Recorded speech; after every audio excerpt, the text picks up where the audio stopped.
Hello and welcome you all dear students. Algebra पे यह हमारा थर्ड लेक्चर है। अगर आप सारे लेक्चर्स देखना चाहते हो, डिस्क्रिप्शन में आपको लिंक मिलेगी। उस लिंक पे क्लिक करो, वहां पे आपको सारे लेक्चर्स मिल जाएंगे। अगर आपको इन लेक्चर्स की पीडीएफ चाहिए, टेलीग्राम पे जाओ, वहां पे सर्च करो मलिक ट्यूटोरियल ऑफिशियल, उसको ज्वाइन करो। वहां पे आपको पीडीएफ बिल्कुल फ्री ऑफ कॉस्ट मिल जाएगी। क्वेश्चन करने से पहले सबसे पहले आपको मैं एक कॉन्सेप्ट समझाता हूं, उसके बाद हम क्वेश्चन करेंगे। अगर मैं ए का रूट लेता हूं, इस रूट का क्या मतलब है? इसका मतलब है ए की पावर 1/2। ओके। उसके बाद इफ ए की power B is equal to c, अगर मैं इस पावर को इज इक्वल टू के इस साइड लूंगा, यानी राइट साइड में लूंगा, तो इसका क्या मतलब होगा? ए इज इक्वल टू, अगर यहां पे b है तो यहां पे 1/b हो जाएगा, यानी पावर का रेसिप्रोकल हो जाएगा, यानी c की पावर बनेगा 1/b। ठीक है। अगर फॉर एग्जांपल मैं लूंगा a का रूट, यानी a की पावर 1/2 इज इक्वल टू होगा c, तो इसका मतलब ये हुआ a is equal to c square. क्योंकि यहां पे 1/2 है, इधर जाएगा तो 2 बनेगा, यानी 1/2 का रेसिप्रोकल होगा 2/1। चाहे आप 2 लिखो या 2/1 लिखो, दोनों सेम है। ओके। उसके बाद अगर फॉर एग्जांपल पावर ऐसे है, a की पावर 2/3। ओके। तो इसको आप ऐसे लिख सकते हो, a का स्क्वायर इंटू 1/3। इससे कोई भी फर्क नहीं पड़ने वाला है ना? या आप इसको ऐसे भी लिख सकते हो, इस पावर को अंदर से लिखो और इस वाले को बाहर से लिखो, क्योंकि मल्टीप्लाई होना है, चाहे आगे लिखो या पीछे लिखो। जैसे 2 into 4 कितना होता है? 8। चाहे आप 2 into 4 लिखो या 4 into 2 लिखो, दोनों केसेस में 8 ही होगा। इसी तरह से यहां पे जो पावर है, चाहे आप इसको ऐसे लिखो या ऐसे लिखो या ऐसे लिखो, 1/3, और बाहर से लिखो 2, इसका एक ही मतलब है, इससे कोई भी फर्क नहीं पड़ने वाला है। उसके बाद अगर हमारे पास x की पावर a है इज इक्वल टू x की पावर b, यहां पे जो ये बेसिस हैं, ये दोनों केसेस में सेम है, और पावर यहां पे a है, और फॉर एग्जांपल आपको b पता नहीं है, तो इस केस में a is equal to, okay, अगर a b के बराबर होगा तो उसी केस में ये हमारे पास इक्वेशन सेटिस्फाई करेगी। ठीक है। तो इसका इनवर्स भी ट्रू है। इफ x की power a is equal to y की पावर a, अगर पावर दोनों सेम है तो इसका मतलब ये हुआ कि x is equal to y, फिर जो बेसिस हैं वो भी इक्वल होंगे। ठीक है। तो अगर फॉर एग्जांपल ऐसा है, मैं लिखूंगा 2 की पावर 4 इज इक्वल टू 2 की पावर x, तो find the value of x, आप डायरेक्टली लिख सकते हो x is equal to 4। Okay. या अगर फॉर एग्जांपल मैं ऐसे लिखूं, मैं लिखूंगा 2 की power 5 is equal to y की पावर 5। ठीक है। तो अगर आपसे पूछेगा कि y की वैल्यू क्या है, तो y आप डायरेक्टली लिख सकते हो 2, क्योंकि पावर दोनों जगह सेम है, तो y is equal to directly 2 आएगा। ओके। नाउ अगर आपके पास इस तरह की इक्वेशन होगी, x की power a is equal to y की power b is equal to z की पावर c, और आपसे कोई कहे फाइंड वैल्यू ऑफ c, जो z की पावर c है, इसकी आपको वैल्यू फाइंड करनी है। तो यहां पे आपने क्या करना है, मैं एक शॉर्टकट ट्रिक यहां पे आपको बताऊंगा। यहां पे आपने x multiply by y is equal to z, या मल्टीप्लाई करो या डिवाइड करो, तो इनके बीच में आपने रिलेशन देखना है। अगर मैं यहां पे लूंगा x की पावर 1, y की पावर 1 और z की पावर 1, तो ये किसके बराबर होता है? जो यहां पे पावर होती है, जो यहां पे पावर होती है 1/a plus 1/b is equal to 1/c, ये इसके इक्वल होता है। ये आपको तब समझ आएगी जब हम आगे क्वेश्चन करेंगे। अभी आप सिर्फ इतना याद रखो जितना मैंने आपको कॉन्सेप्ट समझाया। अब हम करते हैं क्वेश्चन नंबर 1। जो कॉन्सेप्ट हमने सीखे उन्हीं को हम इस्तेमाल करेंगे।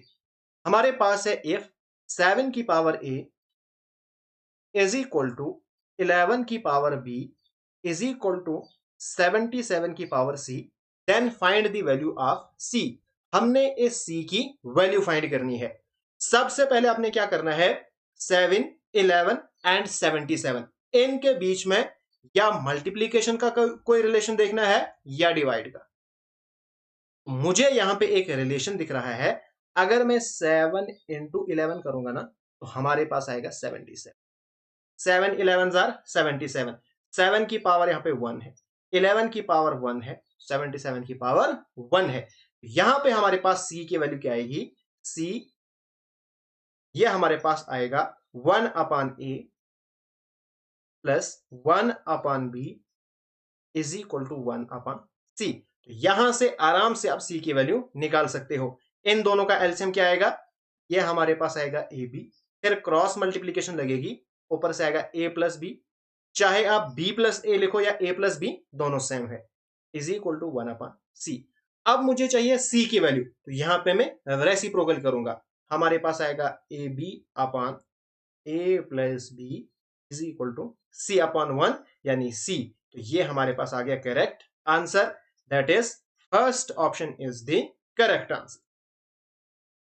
नेक्स्ट हमारे पास क्वेश्चन है, इफ 5 की पावर ए 4 की power B is equal to 100 then find 2 upon a plus 1 upon b. इसकी हमने वैल्यू फाइंड करनी है। तो पहला काम आपका ये होना चाहिए, इनके बीच में आपने रिलेशन देखना है, चाहे आप मल्टीप्लाई वाला देखो या डिवाइड वाला। देखो 5 multiply by 4 is equal to 100, क्या ये होता है, नहीं होता है। अब मुझे पता है 25 4 जार 100, यानी अगर मैं 5 की पावर 2 कर दूंगा ना तो बनेगा 5 5 जार 25, फिर 25 4 जार 100 बनेगा, ठीक है ना।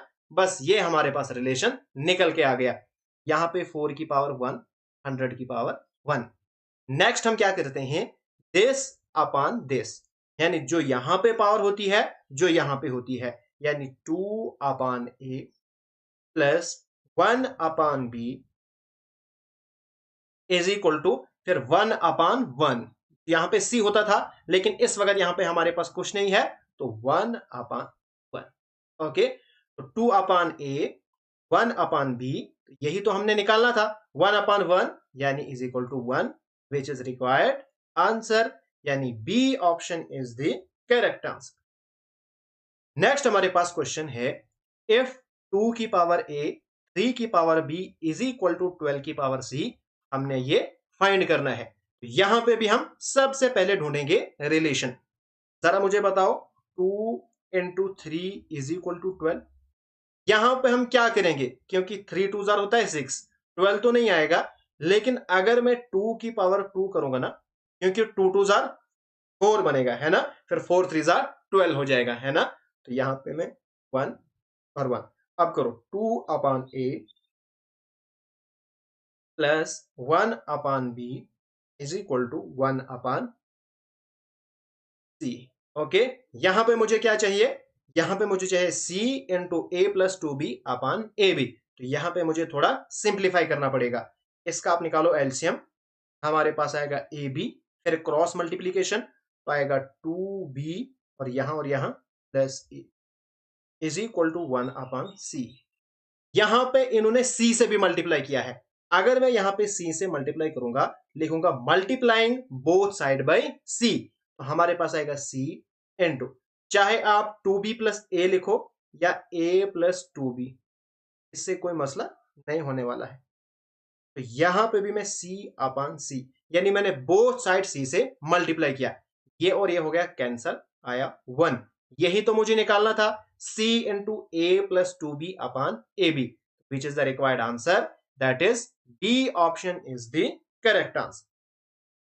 नेक्स्ट हमारे पास क्वेश्चन है, if a b c are non zero numbers and 14 की पावर ए 36 की power B is equal to 84 की पावर सी।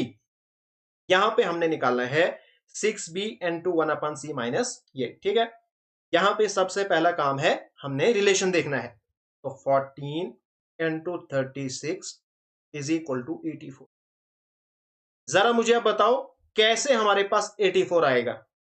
देखो, अगर यहां पे हम पावर, यहां पे 14 की कुछ में पावर लूंगा तो वो तो 84 से ज्यादा हो जाएगा, है ना। या 36 की कोई पावर लूंगा, वो ज्यादा हो जाएगा। या अगर मैं इन दोनों को डिवाइड करूंगा तब भी मसला हो जाएगा। लेकिन अगर मैं 36 का रूट लूंगा ना, क्योंकि 36 का रूट आएगा 6, तो 6 14 आर 84, ठीक है। तो यहां पे रूट का रिलेशन है, और रूट का मतलब होता है पावर 1/2, यानी 36 की पावर 1/2। बस क्वेश्चन हो गया। तो 14 की पावर 1, 84 की पावर 1। अब करो 1/, ए प्लस, यहां पे 1/2 है, तो यहां पे अपान में भी है, बी अपान में है, 2 अपान में है, यानी आएगा 1/2b। क्योंकि ये दोनों अपान में है, इसलिए ये दोनों नीचे पे बैठेंगे, इज इक्वल टू 1/c। बस अब आपका क्वेश्चन हो गया। आपने निकालना है 1/c माइनस 1/a, यानी इसको आपको इधर लेना पड़ेगा। 1/2b is equal to 1/c। जब ये इस साइड आएगा तो माइनस बनेगा, ठीक है। अब आपको चाहिए 6b। अगर यहां पे आप मल्टीप्लाइंग बोथ साइड करोगे 6b से, तो आपके पास आएगा 6b/2b is equal to 6b into 1/c minus 1/a, है ना। तो यहां पे हमारे पास इसी की वैल्यू निकालनी थी, तो निकल गई। b और b कैंसल, 2 1 2, 3 2 6, यानी 3 आपके पास आया answer. So B option is the correct answer. Next question है, इफ 9 की power x is equal to 5 power y is equal to 75 की पावर z, एंड z यहां पे गिवन है। हमने k की पावर 1/k इसकी वैल्यू फाइंड करनी है। तो हमारा काम है, जब भी आपको इस तरह से दिखे तो आपका काम है रिलेशन ढूंढना। तो मैं लिखूंगा 9 इंटू 5 इज इक्वल टू 75। क्या हमारे पास 9 5 75 होगा? नहीं होगा। अगर मैं 5 का स्क्वायर करूंगा तो 25 9 बड़ा हो जाएगा। अगर मैं यहाँ पे 5 का करूंगा स्क्वायर, बनेगा 5 5 25, लेकिन 25 3 75 होता है ना। 25 3 75, है ना। इसका मतलब अगर मैं 9 का रूट करता हूं, यानी 9 की पावर 1/2, है ना, वो 3 बनेगा, तो फिर हमारे पास रिलेशन एस्टेब्लिश हो जाएगा। ओके, अब करो 1/2। अब ये अपान में है और इसको हम अपान में लिखते हैं, 1/2x plus 2/y is equal to 75 की पावर 1 है, तो 1/z। ओके, अब इसको आप सिंप्लीफाई करो। कैसे करोगे? इन दोनों का एलसीएम ले लो। हमारे पास 2xy, फिर करो क्रॉस मल्टीप्लीकेशन, y प्लस इसको इसको करो मल्टीप्लाई, बनेगा 2 2 4x is equal to 1/z, है ना। हमारे पास क्या बनेगा? हमें यहां पे गिवन है z की पावर, तो हम इसको उल्टा करेंगे, ठीक है ना। तो हमारे पास बनेगा z इज इक्वल टू, जब ये रेसिप्रोकल हो जाएगा तो 2xy upon y plus 4x। अब जरा आप इसको इसके साथ कंपेयर करो। ये हमारे पास है 2xy 2xy, y प्लस के एक्स, वाई प्लस 4x, यानी k की जगह पे फिर क्या है? बाकी तो सेम है। यहां पे k है, यहां पे 4 है, यानी k की वैल्यू हमारे पास आ गई 4। बस क्वेश्चन हो गया। अब हमें निकालना है 4 की पावर 1/4, है ना। क्या मैं 4 को ऐसे लिख सकता हूं, 2 का स्क्वायर, क्योंकि 2 का स्क्वायर बनेगा 4। पावर हमारे पास है 1/4, 2 1 2, 2 2 4, बना 2 की पावर 1/2, मतलब √2, है ना, क्योंकि 1/2 का मतलब √2। That is C option is the correct answer. Next question है, इफ 3.7 की power x is equal to 0.037 power y is equal to 10,000, यहां पे 1/x माइनस 1/y हमें फाइंड करना है। सबसे पहला हमें रिलेशन फाइंड करना है। यहाँ पे 3.7 multiply by 0.037 is equal to 10,000। क्या ये हमारे पास बनेगा मल्टीप्लाई करके? कुछ पावर भी अगर हम लेंगे तो ये हमारे पास नहीं बनने वाला है, क्योंकि यहाँ पे 37 है और यहाँ पे हमें सिर्फ 0 चाहिए।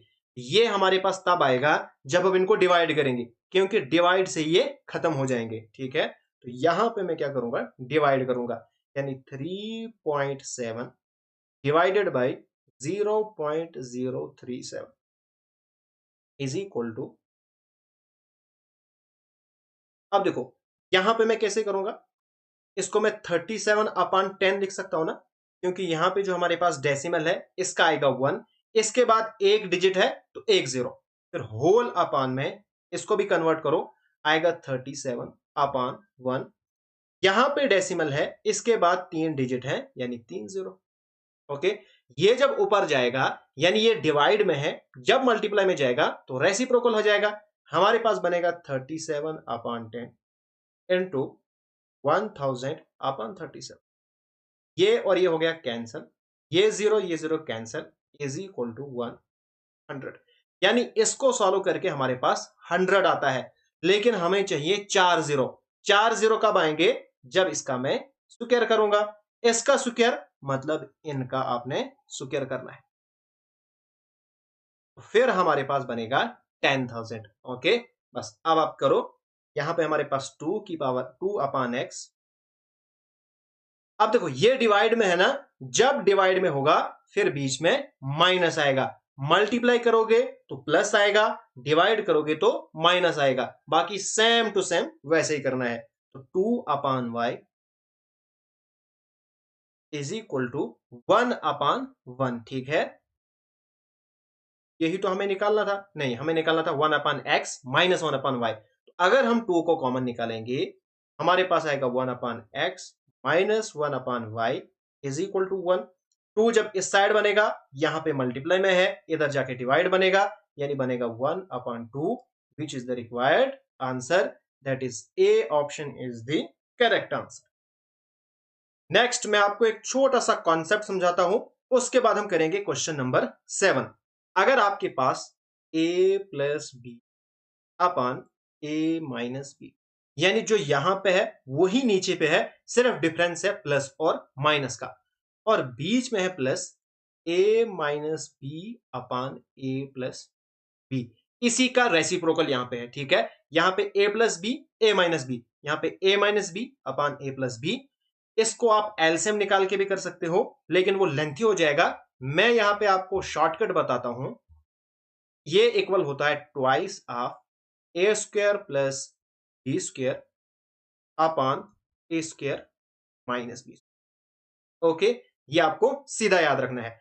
उसके बाद अगर यहां पे प्लस की जगह पे माइनस होगा, यानी ए plus b upon a minus B minus A minus b upon a plus B. नीचे से तो सेम रहेगा, ए स्क्वायर माइनस बी स्क्वायर, लेकिन ऊपर से आएगा 4ab।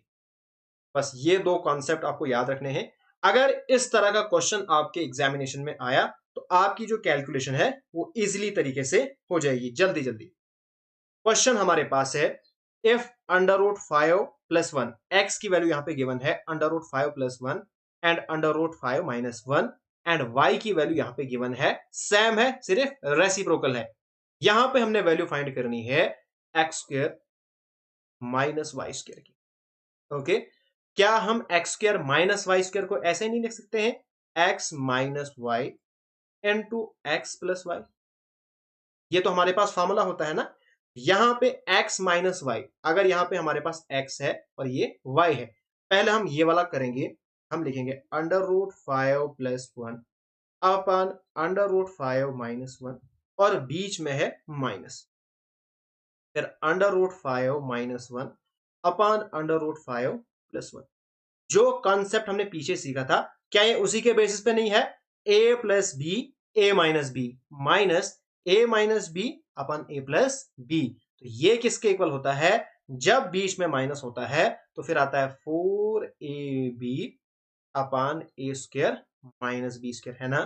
तो ए हमारे पास है √5 और b हमारे पास है 1, है ना।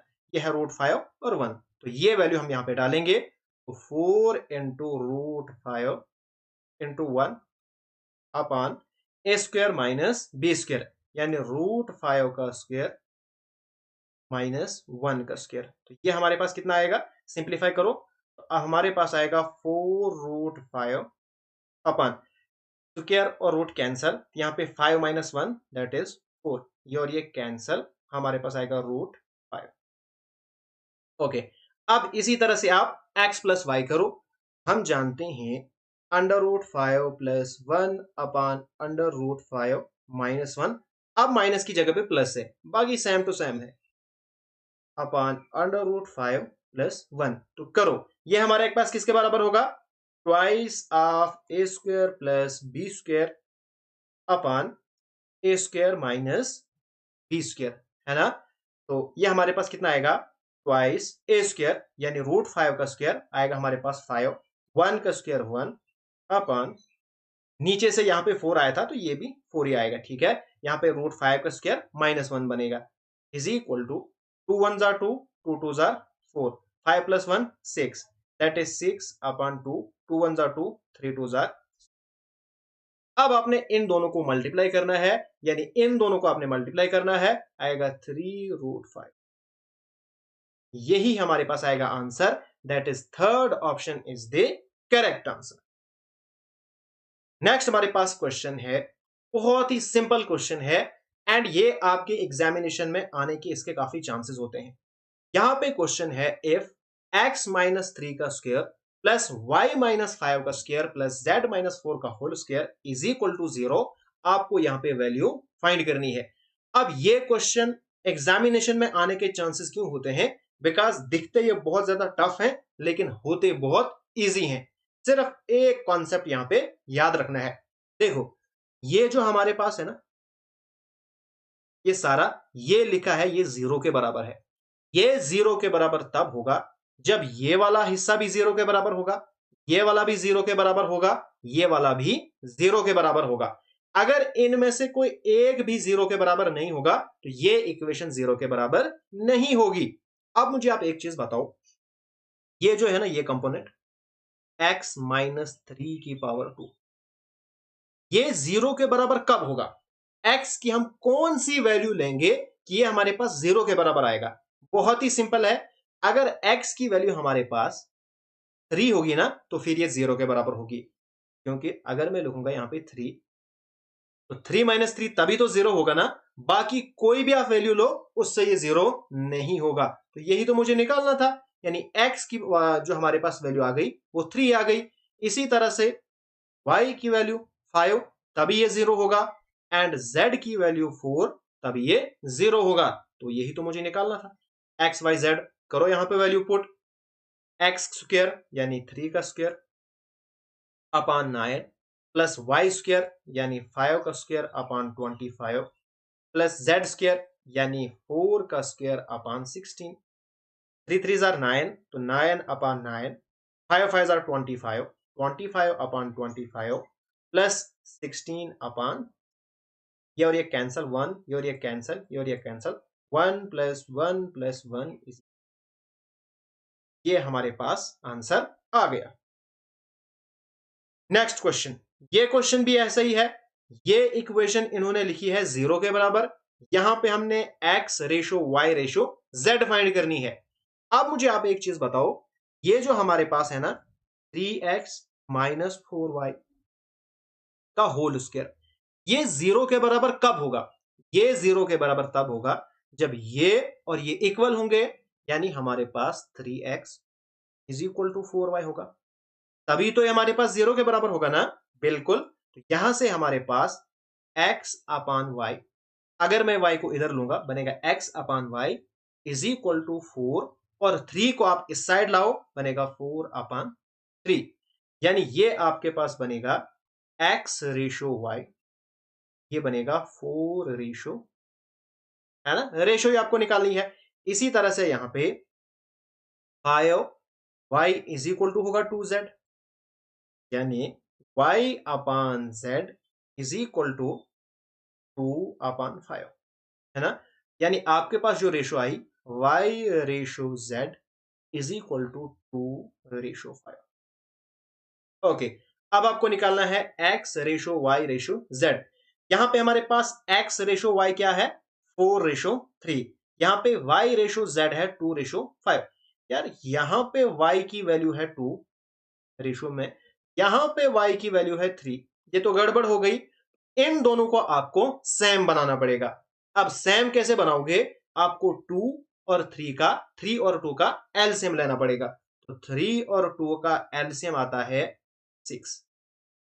ठीक है, उसके बाद आपने क्या करना है, जो यहां पे 3 है ना, अब 3 को आप क्या मल्टीप्लाई करोगे कि आपके पास 6 आएगा। 2 करोगे ना, तो पूरे इसको 2 से मल्टीप्लाई करना है। 2 को क्या मल्टीप्लाई करोगे कि 6 आएगा, 3। तो इस पूरे को आपको 3 से मल्टीप्लाई करना पड़ेगा।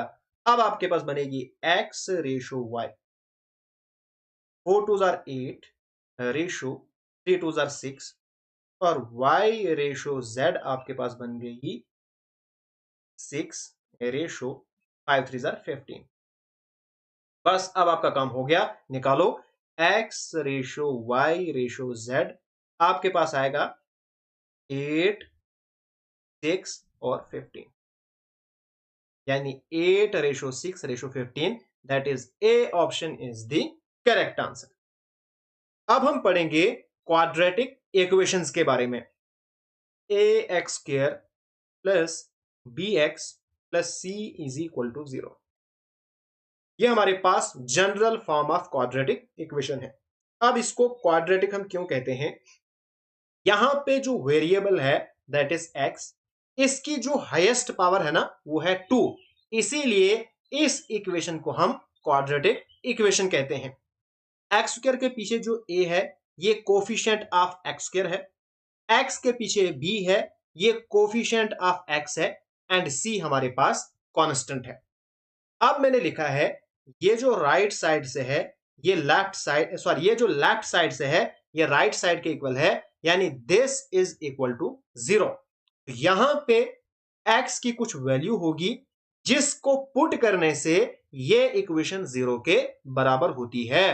तो वो इक्वेशन x की जिससे ये 0 के बराबर होती है उसी को हम कहते हैं रूट्स या जीरोस। ठीक है, और इनको हम जनरली डिनोट करते हैं alpha and beta. Alpha and beta are the zeros of this quadratic equation. और जब हम अल्फा या बीटा दो में से किसी एक को भी यहां पे पुट करेंगे तो ये जो इक्वेशन है ये 0 के बराबर हो जाएगी। ठीक है, उसके बाद आपको याद रखना है क्वाड्रेटिक इक्वेशन आपको फाइंड करनी होगी अगर आपके पास रूट्स गिवन होगी और आपको कहा जाए आप क्वाड्रेटिक इक्वेशन फाइंड करो। कैसे करोगे, तो आपने लिखना है x square minus alpha plus beta into x plus alpha into beta is equal to 0। तो ये आपके पास क्वाड्रेटिक इक्वेशन होगी। यानी आपने क्या किया, आपने लिखा एक्स स्क्वायर माइनस, ये आपके पास है सम ऑफ जीरोस, यानी आपने जीरोस को प्लस किया, या सम ऑफ रूट्स भी आप कह सकते हो, प्लस, और ये हमारे पास क्या है प्रोडक्ट, यानी यहां पे आपने मल्टीप्लाई किया into product of zeros is equal to 0। ये एक इंपॉर्टेंट कॉन्सेप्ट है जो आपको याद रखना है। उसके बाद अगर आपसे कोई कहेगा सम ऑफ जीरोस किसके इक्वल होता है, यानी अल्फा प्लस बीटा, ये हमारे पास होता है माइनस बी अपॉन ए, जहां पे बी है कोफिशिएंट ऑफ एक्स और ए है कोफिशिएंट ऑफ एक्स स्क्वायर। ठीक है, एंड प्रोडक्ट ऑफ जीरोस यानी अल्फा इंटू बीटा ये किसके इक्वल होता है, सी अपॉन ए। जो जो कांस्टेंट होगा अपान में आएगा कोफिशिएंट ऑफ एक्स स्क्वायर। अब जो हमारे पास रूट्स हैं या जीरोस हैं इनको हम कैसे फाइंड करते हैं, इसके लिए हमारे पास मेथड होता है क्वाड्रेटिक मेथड। तो x is equal to minus b plus minus under root b square minus 4ac upon 2a। ये होता है क्वाड्रेटिक फॉर्मूला। और ये किसके लिए होता है? A x square plus b x plus c is equal to 0। ये हमारे पास है general form of quadratic equation. इसी का ये हमारे पास फॉर्मूला है। जो बी है वो एक्स के पीछे होगा, यानी एक्स का कोफिशिएंट। ओके, ए क्या होगा? एक्स स्क्वायर का कोफिशिएंट, ठीक है। एंड सी हमारे पास होगी कांस्टेंट टर्म, यानी जिसके साथ ना एक्स हो ना एक्स स्क्वायर हो, अलग होगा, उसी को हम कहेंगे कांस्टेंट टर्म। नाउ यहां पे जो हमारे पास है ना बी स्क्वायर माइनस 4ac, इसको हम डी कहते हैं, यानी डिस्क्रिमिनेंट।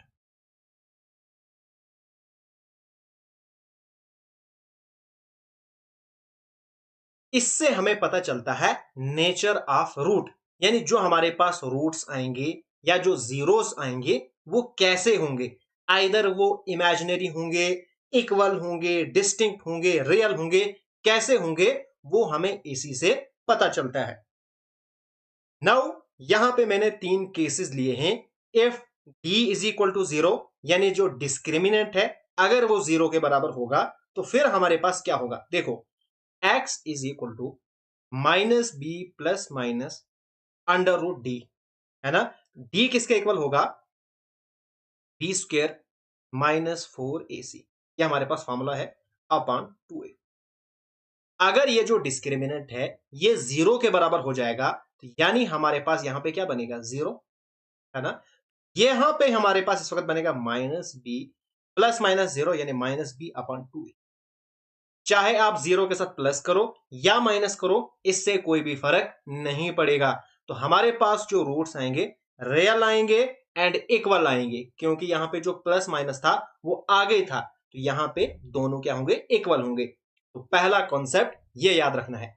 उसके बाद अगर d इज ग्रेटर देन 0, अगर हमारे पास ये जो रूट के अंदर है ना d, अगर ये ग्रेटर देन 0 होगा तो उस केस में क्या हो सकता है?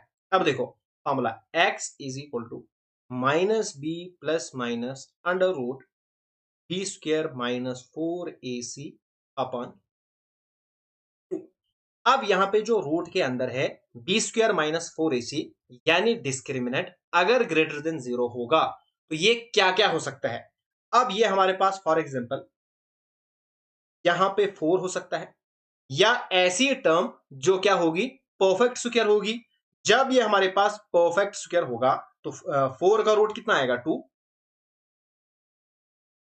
तो इसको आप आराम से सॉल्व कर सकते हो, यानी आपके पास जो रूट्स आएंगे वो आएंगे रैशनल, ठीक है ना। बट अगर आपके पास यहां पे दूसरी पॉसिबिलिटी भी तो हो सकती है कि अगर रूट के अंदर जो है वो परफेक्ट स्क्वायर नहीं है, अगर यहां पे 5 है, तो फिर आपके पास क्या आएंगे? फिर आपके पास इरेशनल रूट्स आएंगे, फिर रैशनल नहीं आएंगे।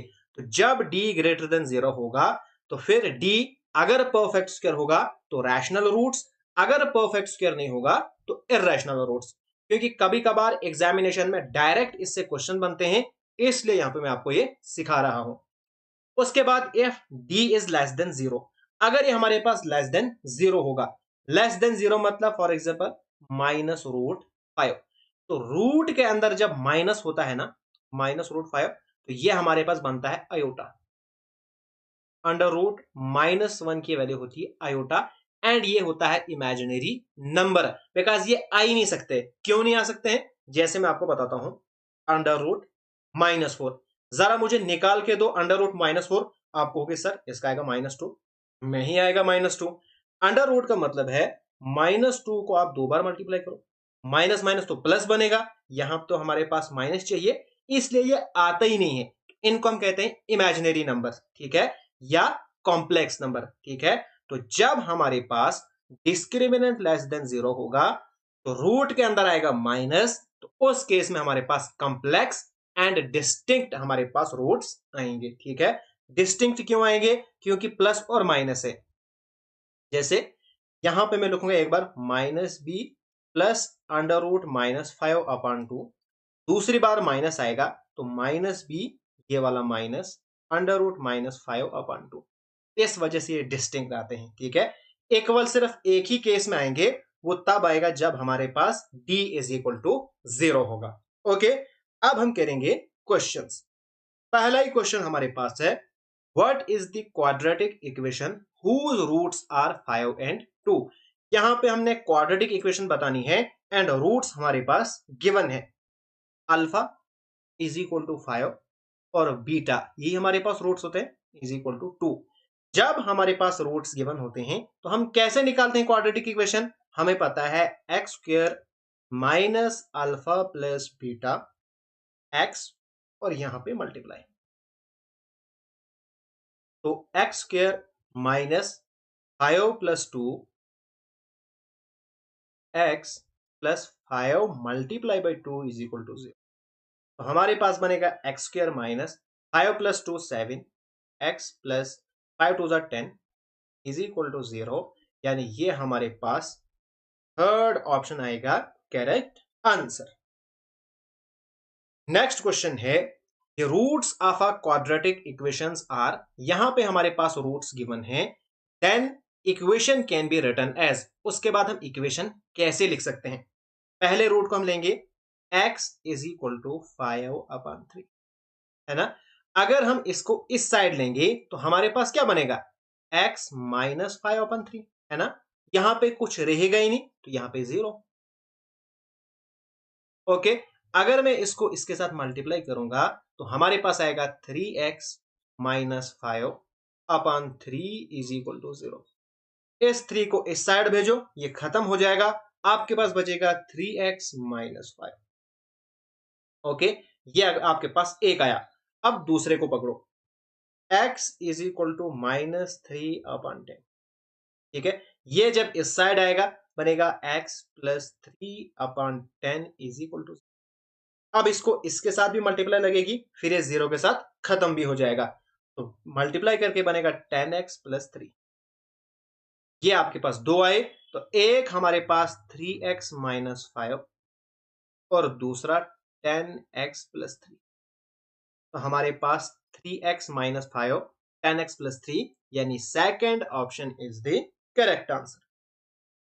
नेक्स्ट क्वेश्चन है, if alpha and beta are the roots of the quadratic equation, ये हमारे पास क्वाड्रेटिक इक्वेशन है और इसके रूट्स अल्फा बीटा है।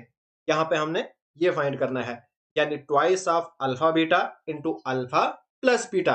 अल्फा प्लस बीटा यानी सम ऑफ जीरोस, तो ये किसके इक्वल होता है?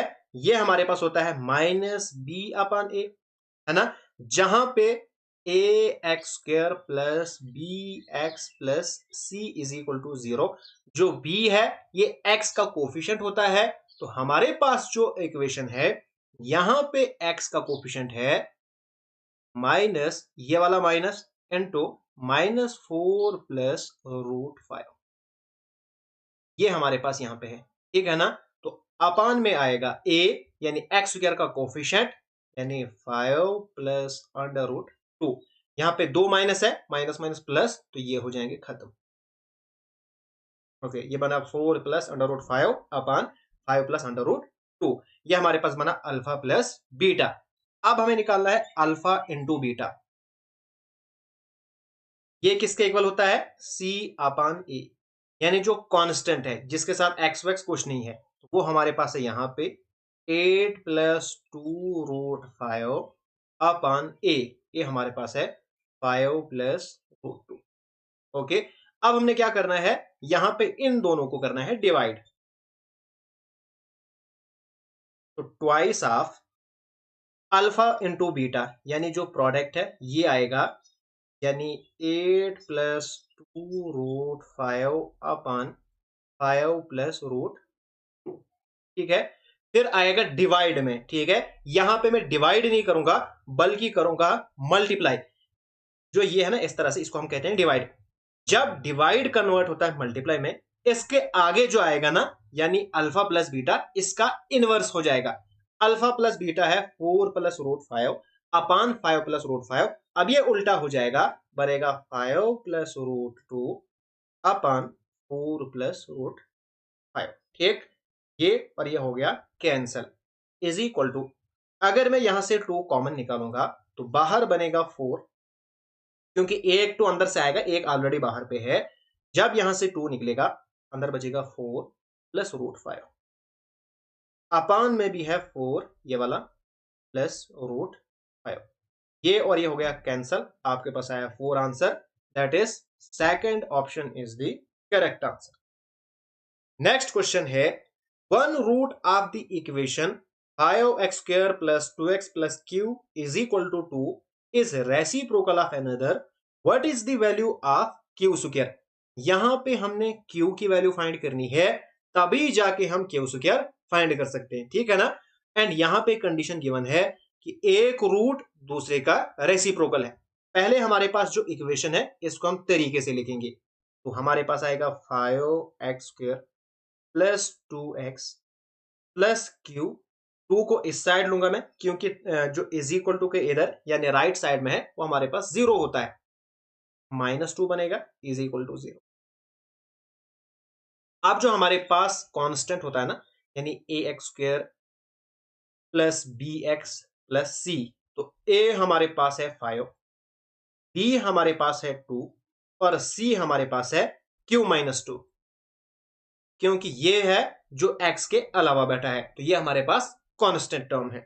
अब कंडीशन गिवन है एक रूट दूसरे का उल्टा है। अगर एक हमारे पास अल्फा है, ठीक है, alpha is equal to alpha, तो बीटा की वैल्यू क्या आएगी? रेसिप्रोकल, यानी 1/अल्फा। एक रूट का दूसरे का रेसिप्रोकल है, बस ये हमारे पास कंडीशन गिवन है। अब जब भी आपके पास रेसिप्रोकल गिवन होगा ना, तो यहां पे आप कंडीशन लगाओगे प्रोडक्ट ऑफ रूट। अब हम जानते हैं product of roots. Product of roots किसके बराबर होता है? C/A। तो इन दोनों को मल्टीप्लाई करो, यानी अल्फा इंटू 1/अल्फा, यानी अल्फा इंटू बीटा, यानी आएगा ना अल्फा इंटू 1/अल्फा, है ना, इज इक्वल टू C/A। सी हमारे पास है Q-2/A है 5। अल्फा और अल्फा कैंसल, आएगा 1, तो 5 को 1 के साथ मल्टीप्लीकेशन लगेगी, बनेगा 5 इज इक्वल टू Q-2। -2 जब इधर जाएगा तो Q की वैल्यू आएगी 7। हमें निकालना है Q स्क्वायर, यानी 7 का square. 7 7s are 49, that is third option is the correct answer. Next question है the roots of the quadratic equation y² - 13y plus 42 is equal to 0। यहां पे आपको रूट्स निकालने हैं, तो कैसे निकालोगे?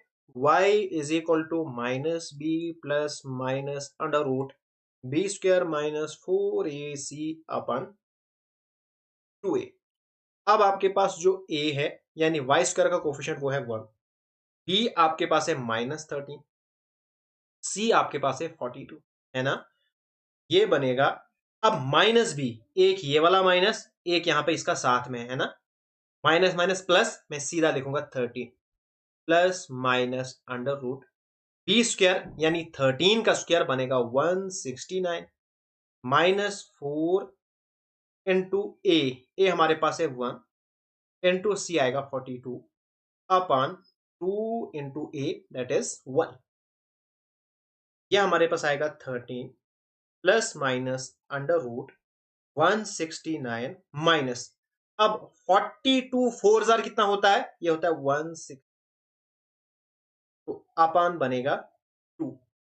तो यहां पे 169 में से निकालोगे 168, तो रहेगा 1, 1 का रूट 1 होता है, तो सीधा आएगा 13 अपॉन 2 प्लस माइनस 1। एक बार आपको प्लस करना है, एक बार माइनस करना है। यहां पे अगर हम पहले प्लस करेंगे, 13 प्लस 1 आएगा 14 अपॉन 2, दूसरी बार 13 माइनस 1 आएगा 12 अपॉन 2, यानी 7, ये और ये कैंसल, यानी 6, 7 6 या 6 7, यानी first option is the correct answer.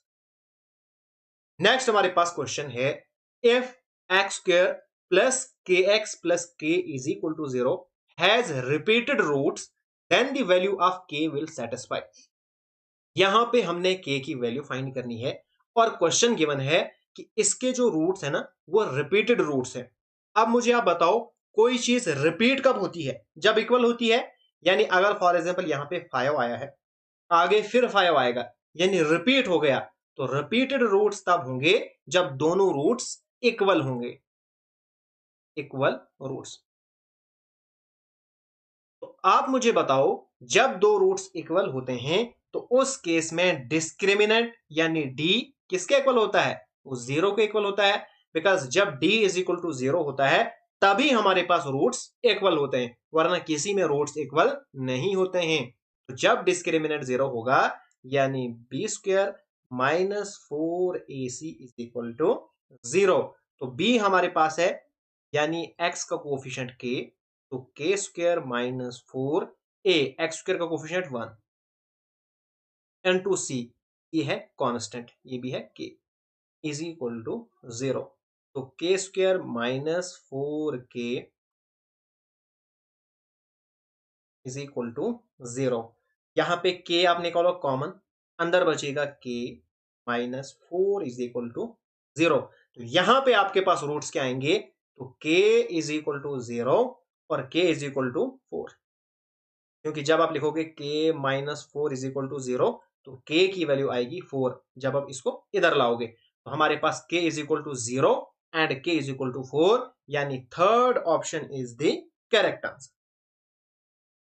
Next question है, if 3x square plus ax plus 4 is perfectly divisible by x minus 5 then the value of a is. यहां पे एक कॉन्सेप्ट आपको याद रखना है, अगर कोई पॉलिनोमियल परफेक्टली डिविजिबल है बाय अदर पॉलिनोमियल, उस केस में ये जो हमारे पास पॉलिनोमियल है ना, जो परफेक्टली डिविजिबल है, ये आएगी zero at x is equal to ये जो हमारे पास वैल्यू होगी, यानी x minus 5 is equal to zero. 5 जब इस साइड आएगा तो at x is equal to 5 ये हमारे पास जीरो आएगा, यानी 3x square plus ax plus 4 is equal to zero. कहां पे? At x is equal to 5। बस इतना कॉन्सेप्ट यहां पे इस्तेमाल होना था। अब 3x की जगह पे 5, यानी 5 का स्क्वायर प्लस ax यानी 5x, तो 5 5 जार 25, फिर 25 3 जार 75 बनेगा, plus 5x plus 4 is equal to zero. तो 75 प्लस 4 बनेगा 79, फिर हम लेंगे राइट साइड में तो बनेगा 5x, यहां पे प्लस में था यहां पे माइनस बनेगा, फिर बनेगा x is equal to minus 79 upon 5। इसको आप करो डिवाइड, डिवाइड करके आपके पास आंसर आएगा minus 15.8। Next question, if one of the roots of the quadratic equation x square minus 5x plus p is equal to zero is 3 more than the other, then what is the value of p। यहां पे हमें value find करनी है p की, और जो condition हमारे पास given है वो ये गिवन है कि एक रूट दूसरे से ज्यादा है। कितना ज्यादा है? 3 मोर देन अदर। अगर एक हमारे पास अल्फा है, यानी alpha is equal to alpha, ये हमारे पास एक रूट है, तो बीटा हमारे पास क्या होगा? होगा अल्फा प्लस 3। ठीक है, एक रूट दूसरे से 3 ज्यादा है ना। अब यहां पे प्लस का चक्कर है, तो यहां पे हम इस्तेमाल करेंगे सम ऑफ जीरोस। हम जानते हैं sum of roots, sum of root किसके इक्वल होता है? Minus b upon a. अब यहां पे सम ऑफ रूट यानी alpha plus 3 is equal to minus b. B हमारे पास क्या होता है? एक्स का कोफिशिएंट, यानी माइनस 5 अपॉन ए, यानी एक्स स्क्वायर का कोफिशिएंट 1। ये हमारे पास बनेगा 2 alpha plus 3 is equal to minus minus plus, that is 5।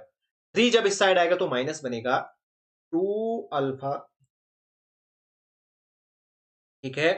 तो twice of alpha is equal to 2, ये 2 और ये 2 कैंसल, अल्फा की वैल्यू आ गई 1। तो बीटा क्या आएगा? यह है अल्फा प्लस 3 यानी 3 प्लस 1, तो बीटा की वैल्यू आएगी 4। अब हमें निकालना क्या है? हमें निकालना है p की वैल्यू। अब p की वैल्यू कब निकलेगी? जब हम प्रोडक्ट ऑफ जीरोस लेंगे, because product of zeros is equal to c upon a। अब c यानी कांस्टेंट हमारे पास p है, तो हमारे पास आएगा p और एक्स स्क्वायर यानी ए ये हमारे पास 1 है, एक्स स्क्वायर का कोफिशिएंट 1 है, तो आएगा p अपॉन 1। अब प्रोडक्ट ऑफ जीरोस यानी 4 मल्टीप्लाई बाय 1 आएगा 4 इज इक्वल टू p। तो p की वैल्यू आपके पास आ गई 4, that is fourth option is the correct answer.